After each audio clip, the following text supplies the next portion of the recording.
We are here with Robert Parry, founder and editor of ConsortiumNews.com and author of the recently published piece, The Clinton-Trump AIPAC Panderoff. The article describes the events of the March 21, 2016 annual meeting of the American Israel Public Affairs Committee, also known as AIPAC, during which presidential hopefuls Hillary Clinton, Donald Trump, Ted Cruz, and John Kasich offered their various genuflections to the powerful pro-Israel lobbying group. Candidate Bernie Sanders also gave a foreign policy speech on that day, but delivered his speech at a campaign rally in Utah rather than at the Washington, D.C.-based convention, citing scheduling conflicts.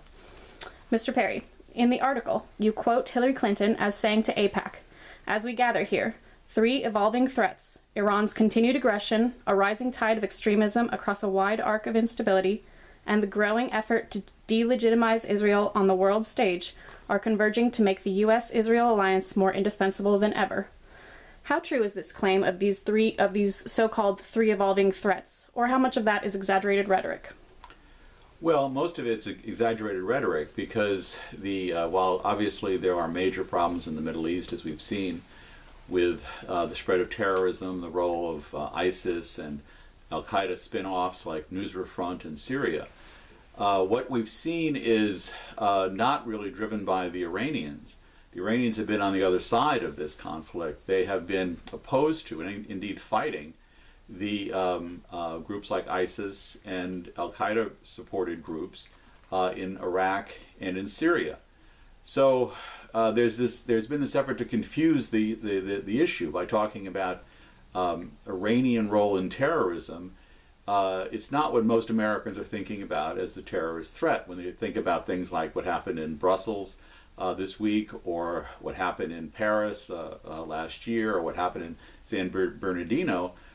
Those acts of terrorism were connected to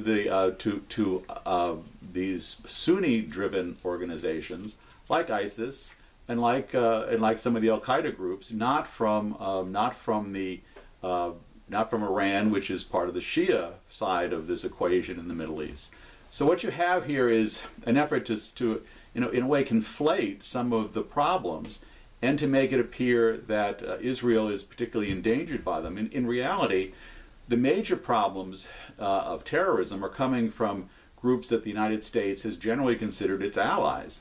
Countries like Saudi Arabia, like Qatar, like Turkey, and even to a degree Israel itself, in providing various kinds of assistance and support for some of these jihadist groups, especially those operating in Syria. The goal has been, from both the Saudis, the Turks, and the Israelis, to deal with what they call the Shiite Crescent, which is what they see as excessive Shiite influence spreading from Iran and now Iraq and Syria into Lebanon. And their goal has been to destroy the middle part of that arc in Syria by overthrowing the government there. So what we're seeing is not this kind of neat problem that Hillary Clinton presents. Further in the article, you quote Hillary Clinton as saying that the U.S. and Israel need to be prepared to take their relationship to the next level. What exactly do you think Clinton means when she talks about being prepared to take the relationship to the next level and, quote, expand our collaboration beyond security? Well, it seems that she's talking about a complete merging of U.S. and Israeli interests. Now, obviously, over the decades, the United States has staunchly supported Israel. It's voted repeatedly in the United Nations to veto proposals that would, in various ways, punish Israel for its treatment of the Palestinians. But Hillary Clinton, in this presentation to AIPAC, was in what you might call full pander mode. She was simply saying everything that the Israeli supporters might want to hear, talking about this idea of the United States joining with Israel even more tightly than already, beyond even the military and intelligence sharing that has gone on for decades. Apparently she's talking also about fighting any efforts on the part of citizens of the world or the United Nations to put pressure on Israel to finally address the legitimate concerns of the Palestinian people. She made a part of her speech was an attack on the so-called BDS movement, which has been seeking to boycott and divest some Israeli companies as a way peacefully to apply pressure on the Israelis to create an opening in the deadlock that now exists between Israel and the Palestinians. So she's pretty much taking a stance of the United States will entirely throw its backing behind Israel, and that it will tend to ignore the legitimate concerns of the Palestinian people who have been mistreated by the Israelis really now for generations. A very disturbing part of her speech was that she made really no substantive expression of sympathy for the Palestinian people. You mentioned in the article that, talking about campaign logistics here, you mentioned that Senator Sanders may have waited too long to make a clear foreign policy statement, effectively allowing Clinton to take the opportunity to take the campaign lead. However, as we have seen so far during this campaign, Clinton has often co-opted Sanders' more progressive messages to pander to the liberal Democratic base in the changing national mood. Assuming we see Sanders continue to command large swaths of support, for instance in the upcoming contest in California, do you think there's any chance that Sanders' message for diplomacy in the Middle East rather than war may ultimately change how Clinton talks about Israel during the campaign? Or do you think this is one issue that Clinton feels she really can't go wrong with as far as full-on support of Israel?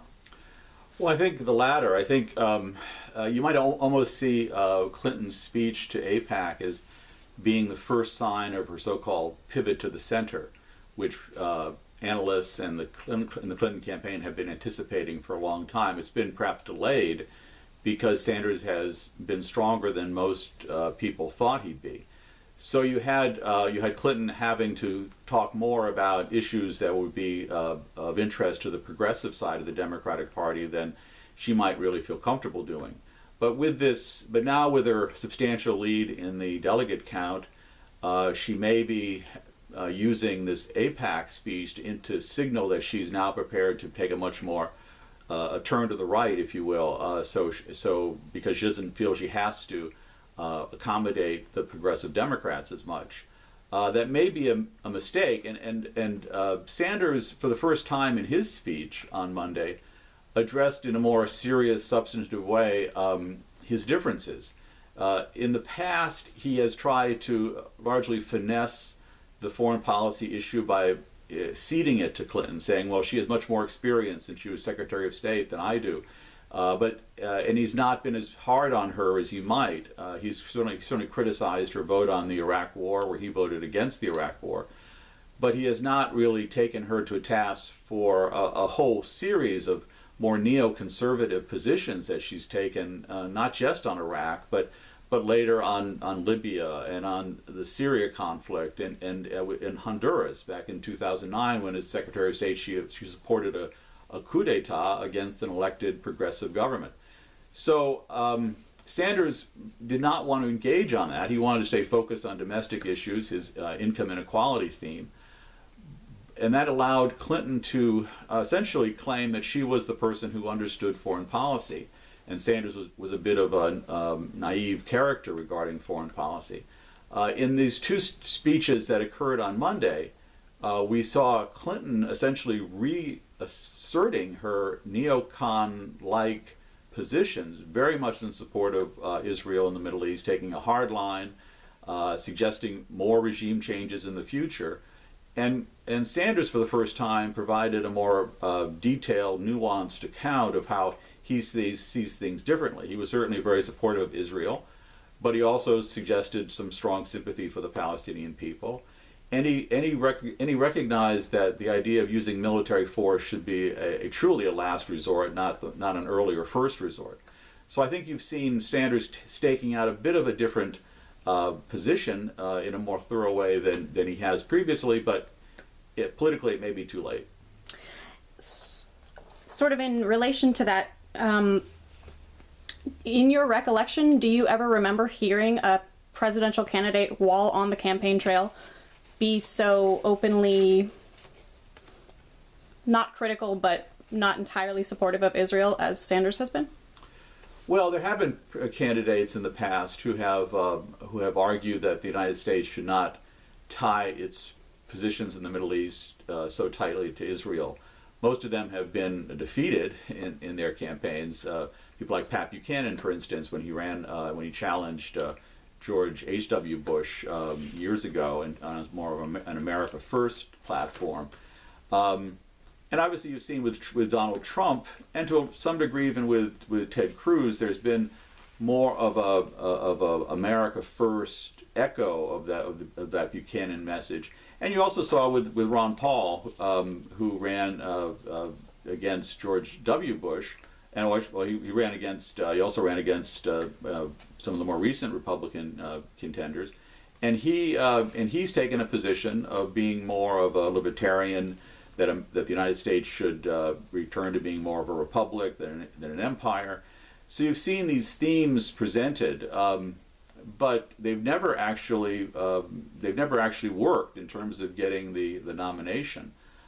In some ways, President Obama has been perhaps the most critical of Israel that we've seen in recent times. But even though he vouches for his ardor on behalf of Israel, he has stood up to Prime Minister Netanyahu in some cases.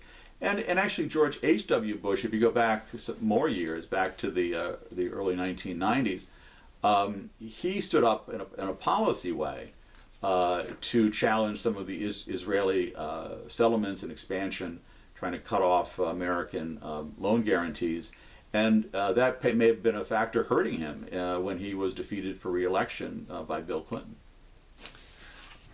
I'd like to turn our attention to Donald Trump and ask about his speech at AIPAC.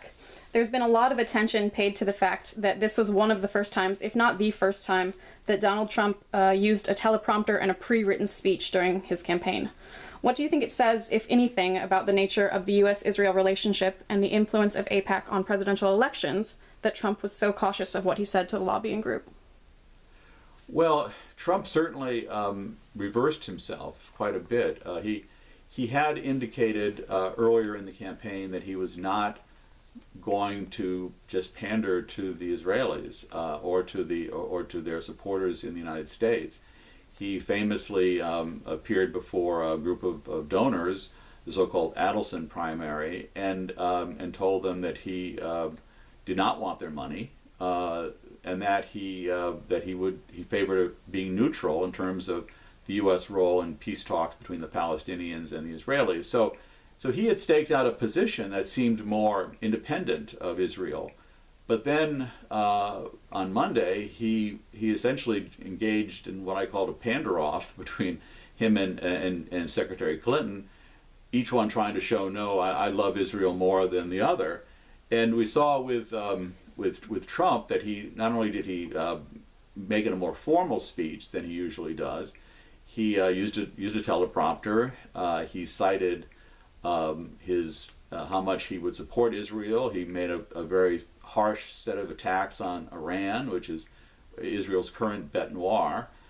And then he also launched into some things that weren't even true, where he claimed that the Palestinians name their squares and streets after terrorists, and that Israel would never do such a thing. And he said there was no moral equivalence here. But the trouble is that historically the Israelis have named their streets and parks after their terrorists, including naming things after Menachem Begin and Yitzhak Shamir, who in their earlier days were terrorists who supported attacks on civilians, things like the bombing of the Camp David Hotel, the ethnic cleansing, the Deir Yassin massacre against the Palestinians.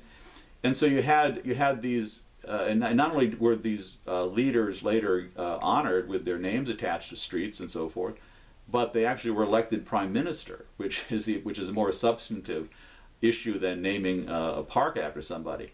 So in many ways, Trump came across as kind of a know-nothing on some of this, and then he also made the point that he said, I love Israel, and that my family loves Israel, and he noted that his daughter had married an Orthodox Jew and converted to Judaism, and that he said she's expecting a beautiful Jewish baby. So there was kind of this overboard effort to pander, to position the two candidates in a way that made them appear have no distance between them and whatever Prime Minister Netanyahu might want to do. Do you think this seeming 180-degree flip on Trump's part, previously saying he would be neutral and now seemingly pandering to AIPAC, do you think this, along with the recent naming of his advisors to lead his foreign policy team, including the junior Republican senator from Alabama, Jeff Sessions, who was a strong advocate for the war in Iraq, do you think these things might tarnish the appeal of Trump for voters who had believed he would be a less interventionist and more even-handed candidate on foreign policy? Yes, I think there already are people who are looking at this and saying, well, perhaps they misunderstood who Trump was, that Trump had been coming across as a person who would put American interests first, who would not pander to the establishment, not accept these ideas that the U.S. must intervene across the Middle East, that the U.S. had distinct interests from Israel or any other country, and should not subordinate its positions to other countries. So that was sort of the vision people, I think, had of Trump.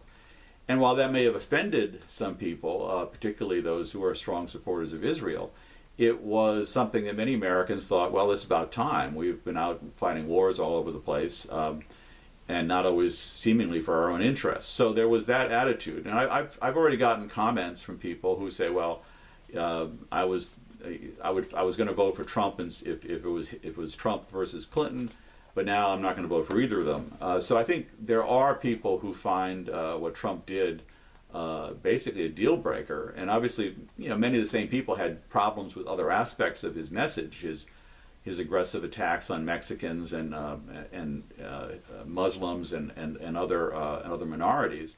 But now that this other aspect, which they thought, well, that might balance out if he were to break away from some of the establishment on foreign policy, they now think that may have been an illusion. Robert Parry, thank you for your time and insight.